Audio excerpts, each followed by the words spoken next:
നവവധൂവരന്മാരെ ഗംഭീരമായിട്ട് തന്നെ സ്വീകരിക്കണം. അതെ, നാട്ടുകാർക്ക് വേണ്ടി അച്ഛൻ അവന്റെ മുമ്പിൽ തല കുമ്പിടുന്നോ? എനിക്കിതൊന്നും സഹിക്കുന്നില്ല.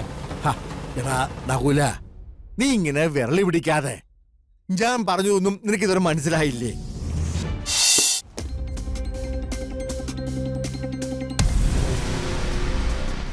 എട്ടുകാലിക്ക് എത്ര കാലുണ്ടെങ്കിലും ഇരയെ പിടിക്കാൻ വല നെയ്തേ ആവും. 150 ഏക്കർ കയ്യിൽ കിട്ടിക്കോട്ടെ. ആ നിമിഷം മൂഷിക സ്ത്രീ വീണ്ടും മൂഷിക സ്ത്രീയായി.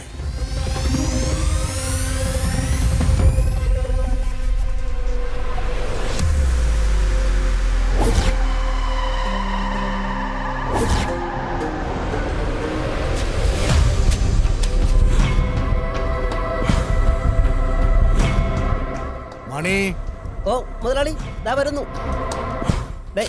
പണി നടക്കട്ടെ, ഇപ്പൊ വരാം. മണി, ഇപ്പൊ വരാമേ.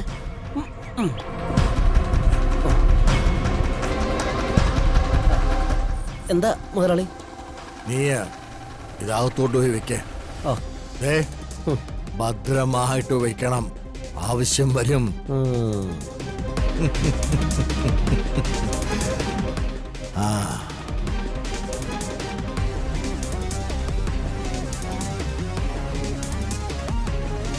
ചെല്ലേ.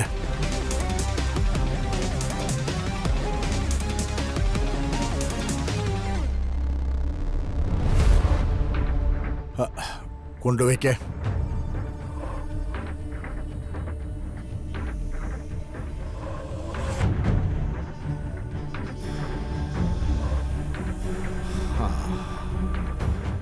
പാറുന്റെ പടത്തില് മാലയിട്ട് വെച്ചത് നിനക്ക് വിഷമമായിരുന്നില്ലേ? ഇപ്പോ അത് മാറിയില്ലേ?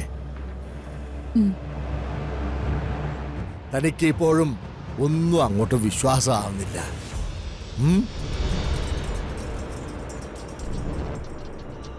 ഭാഗ്യേ, 6 അടി മണ്ണിൽ ഒതുങ്ങുന്ന അല്പായുസുള്ള ജീവിതത്തിലെ എന്തിനാ വെറുതെ വാശിയും വെറുപ്പും ഒക്കെ നെഞ്ചിലേറ്റി നമ്മുടെ ആയുസ് കുറയ്ക്കുന്നത്?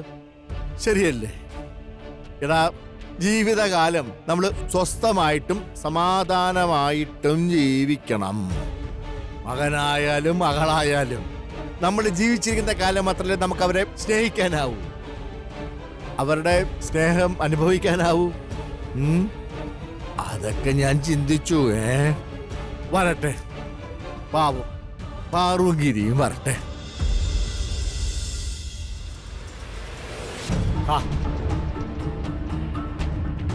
അവരെ നമുക്ക് നിറഞ്ഞ മനസ്സോടെ സ്വീകരിക്കണം. അതൊരു ചടങ്ങായിട്ട് തന്നെ വേണം. അതാ ഞാൻ പണിക്കാരെ കൊണ്ട് വീട് മുഴുവൻ അലങ്കരിപ്പിച്ചത്. പപ്പേട്ടന്റെ മനസ്സ് മാറുമെന്ന് ഞാൻ ഒരിക്കലും പ്രതീക്ഷിച്ചതല്ല. ഇരിക്കപ്പിണ്ടം വെച്ചതോടെ പാറുവുമായുള്ള ബന്ധം മുറിച്ചു മാറ്റിയെന്ന് തന്നെയാ ഞാൻ കരുതിയത്.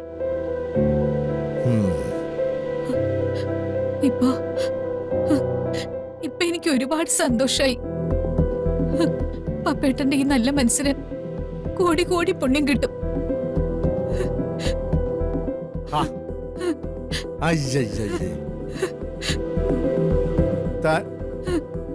താൻ ഇങ്ങനെ കരയാതെ അകത്ത് പോയി നാളത്തെ വിരുന്നിന് എന്താ വേണ്ടെന്ന് നോക്ക്. പിന്നെ ജോലിക്കാരോട് പറഞ്ഞ് അവരുടെ മുറി ഒന്ന് വൃത്തിയാക്കിയിട. ചെല്ലേ.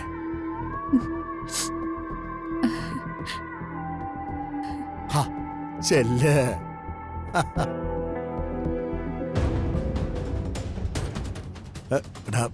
എന്തൊക്കെയായ ഒരുക്കങ്ങള്?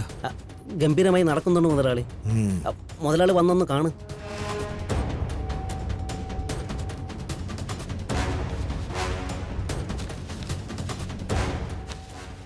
പണി നടക്കട്ടെ, പണി നടക്കട്ടെ.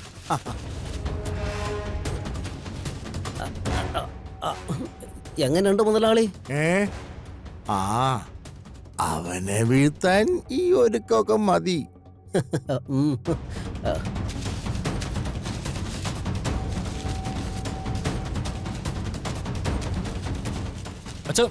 അച്ഛൻ എന്ത് ഭ്രാന്തായി കാണിക്കുന്നേ? എടാ നാട്ടുകാരുടെ ആവശ്യമായി പോയില്ലേ, അപ്പോ ഒന്നിനും ഒരു കുറവും വരാൻ പാടില്ല.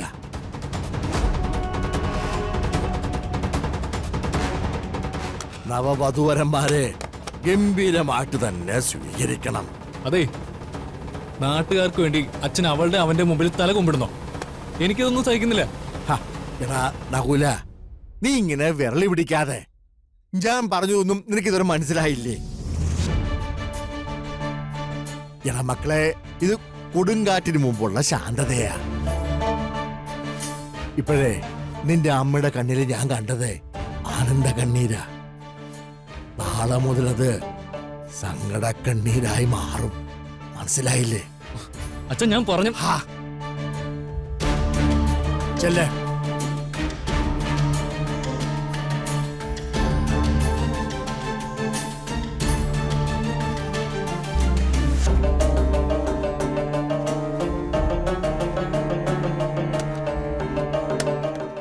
ആനന്ദമായിട്ട് അവര് വരട്ടെ. വേണ്ടത് ഞാൻ കൊടുക്കുന്നുണ്ട്.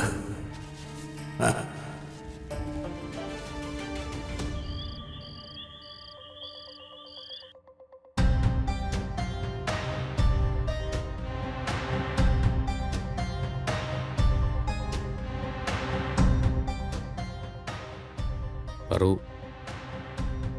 അമ്മ എല്ലാം ക്ഷമിച്ചില്ലേ? കഴിഞ്ഞൊക്കെ മറക്കുകയും ചെയ്തു. എന്നിട്ടും പാറുവിന് ഒരു സന്തോഷമില്ലല്ലോ ഇപ്പോഴും.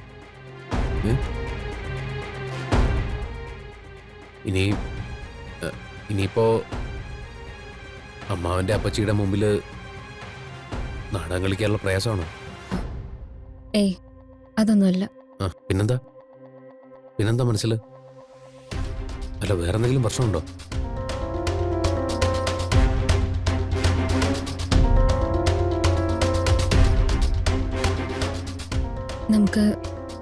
നമുക്ക് വിരുന്നിന് പോവണ്ട ഗിരിയേട്ടാ. എനിക്കതിന് താല്പര്യമില്ല. എന്തുപറ്റി? ആ, അമ്മ സന്തോഷത്തോടെ വിളിക്കുന്നല്ലേ, അപ്പൊ പോവായിരുന്നു എങ്ങനെയാ? മാത്രമല്ല, പാറുവിനെയും കൂട്ടി വരാന്ന് ഞാൻ അമ്മാവിനും അപ്പച്ചിക്കും വാക്ക് കൊടുത്തതാ. അച്ഛനെല്ലാം മറന്നു ഗിരിയേട്ടന് ഉറപ്പാണോ? അതിനെന്താ സംശയം? കഴിഞ്ഞൊക്കെ കഴിഞ്ഞു എന്ന് അമ്മ എന്റെ മുഖത്ത് നോക്കി നേരിട്ട് പറഞ്ഞല്ലേ.